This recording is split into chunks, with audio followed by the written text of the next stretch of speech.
For those of you who still may feel a little intimidated by stoichiometry, remember, we do stoichiometry all the time, which means that we're looking at understanding relationships between different things in a numerical way.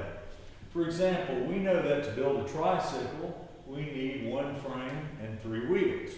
So when we go about trying to build tricycles in our tricycle factory, we can use this relationship here to figure out how much product we get from what we have. So if, for example, we have 60 frames and, 60 wheels that are available in our factory, how many tricycles can we build? So we have 2 known reactants, 2 known reagents. Frames and wheels, we have 60 of each. How many tricycles can we get? So using the stoichiometric structures that we've built of unknown to known, quickly try to write a couple of equations that determine how many tricycles we really can get from these materials. We know that in many cases we don't have a perfectly balanced set of each of our materials so that everything winds up getting used in both materials. We tend to run out of something, and we call that the limiting reagent. So let's take this everyday example and see if we can put stoichiometry to use to figure out how many tricycles can we build in our factory if we have this amount of stuff.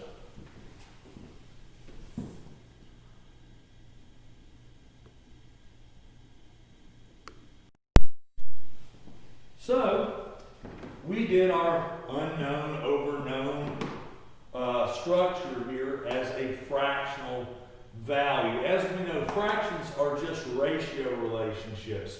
One tricycle can be built from 1 frame. 1 tricycle can be built from 3 wheels.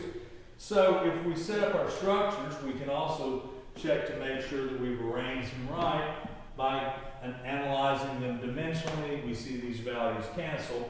And so 60 frames will get you 60 tricycles if you have an unlimited supply of wheels. And 60 wheels can get you 20 tricycles if you have enough frames. So obviously this is our limiting reagent, and this is our theoretical yield.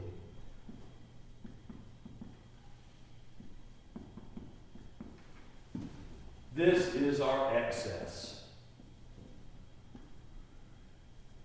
So if we try to put all of our materials to use, we're going to use up our 60 wheels, but we're still going to have some frames left over.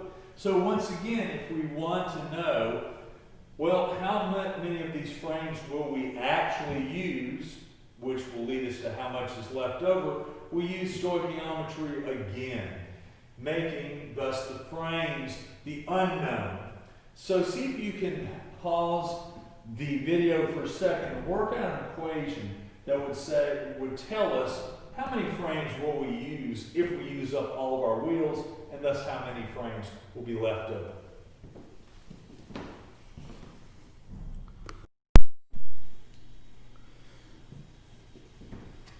So to find out how many frames we would use if we use up all of our limiting reagent, the wheels, we make the limiting reagent our known, and the frames the unknown, using the relationship of 1 frame for every 3 wheels. Dimensionally this works because wheels cancel. And we have 20 frames used. So how much would be left over? That's just subtraction. We take what we have available, subtract what was used, and we have 40 frames left over. So in closing, we use dimensional relationships all the time in everyday life. So stoichiometry at bottom is something that shouldn't be intimidating. It's just simply a numerical look at relationships between different objects in the production of another object. All mathematical conversions at bottom are these types of ratio relationships, and we just as a relationship in the production of a tricycle.